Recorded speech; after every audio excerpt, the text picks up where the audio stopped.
Assalamualaikum warahmatullahi wabarakatuh. Perkenalkan, kami dari kelompok 8, saya Feli Safriani. Bismillahirrahmanirrahim, saya Aziza Rahma. Kami akan memaparkan materi tentang rencana anggaran biaya pendidikan.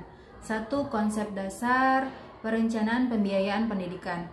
Nanang Patah mengemukakan tentang pengertian perencanaan pembiayaan pendidikan. Dalam buku Manajemen Pendidikan terdapat tahap perencanaan dasar yang berkaitan dengan konsep rencana anggaran biaya pendidikan, yang merupakan rencana operasional yang merinci pengeluaran untuk periode tertentu dalam suatu lembaga pendidikan.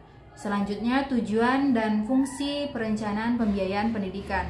Menurut Kadarman dan kawan-kawan, tujuan perencanaan pembiayaan pendidikan yakni meningkatkan efektivitas dan efisiensi pengeluaran uang sekolah, meminimalisir penyalahgunaan anggaran sekolah, dan meningkatkan akuntabilitas dan transparansi sekolah. 2. Pengelompokan, penggolongan, dan pendayagunaan pendanaan pendidikan. Jenis-jenis biaya pendidikan menurut Anwar dalam buku Pratiwi Bernadetta dibedakan menjadi biaya langsung dan biaya tidak langsung. Biaya langsung adalah biaya yang secara langsung digunakan untuk membiayai proses penyelenggaraan pendidikan. Biaya tidak langsung adalah biaya yang pada umumnya tidak secara langsung membiayai proses pendidikan di sekolah. Sumber pembiayaan pendidikan. Dalam pengeluaran pendidikan, sumber-sumber yang dapat dialokasikan pada pembiayaan pendidikan diantaranya 1. Pemerintah pusat atau pemerintah daerah. Yang kedua, masyarakat yang di dalamnya orang tua atau wali siswa. Yang ketiga, masyarakat yang bukan orang tua atau wali siswa. Yang keempat, lembaga pendidikan itu sendiri. Fungsi perencanaan pembiayaan pendidikan. 1. Perencanaan keuangan dengan cara membuat rencana pengeluaran dan pemasukan. Yang kedua, penganggaran keuangan dengan membuat detail pemasukan dan pengeluaran. Yang ketiga, pengelolaan keuangan dengan dana lembaga pendidikan. Yang keempat, penyimpanan keuangan dengan cara mencari sumber dana. Yang kelima, penyimpanan dan mengamankan dana tersebut. Yang keenam, pengendalian keuangan dengan evaluasi. Yang ketujuh, pemeriksaan keuangan dengan audit internal. Dan 8, pelaporan keuangan. Prinsip-prinsip perencanaan pembiayaan pendidikan. Sesuai dengan Pasal 48 Undang-Undang Nomor 20 Tahun 2003, pengelolaan keuangan pendidikan dilandaskan pada asas transparansi, akuntabilitas, efektivitas, dan efisiensi. Transparansi bersifat terbuka, akuntabilitas bertanggung jawab pada pemakaian biaya, efektivitas pengelolaan yang dapat berjalan baik hingga mencapai tujuan, dan efisiensi berkaitan dengan hasil tujuan yang seimbang antara pendapatan dan belanja dengan kuantitas hasil kegiatan. Baiklah, sekarang kita akan bahas tentang penyusunan RAPBS. RAPBS itu adalah rencana anggaran pendapatan belanja sekolah. RAPBS harus disusun berdasarkan beberapa prinsip. Yang pertama itu adalah azas ketelitian, yang kedua azas kedetailan, yang ketiga azas kemerataan, yang keempat itu adalah azas transparansi, yang kelima azas berkala, dan yang keenam azas pengindahan. Anggaran berfungsi untuk perencanaan dan pengendalian dan juga sebagai alat bantu untuk manajemen mengarahkan lembaga melaksanakan kegiatan-kegiatannya.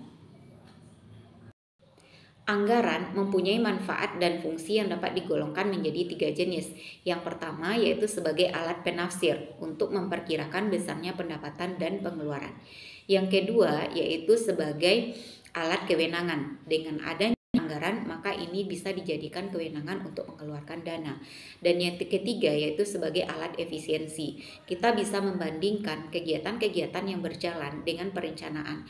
Apakah di sini terjadi penghematan atau pemborosan? Baiklah, sekarang kita akan lanjutkan dengan bagaimana cara penyusunan RAPBS.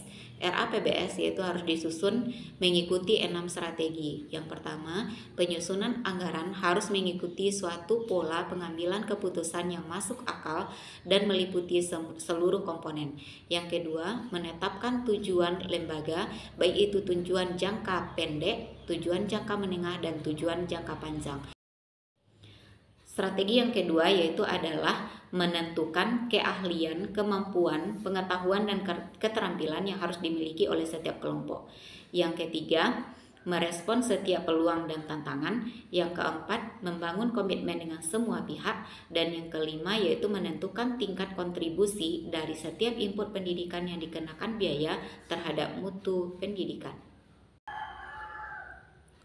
Langkah-langkah dalam penyusunan RAPBS. Yang pertama, mengumpulkan seluruh data atau informasi yang terkait dengan kegiatan dan kebutuhan sekolah.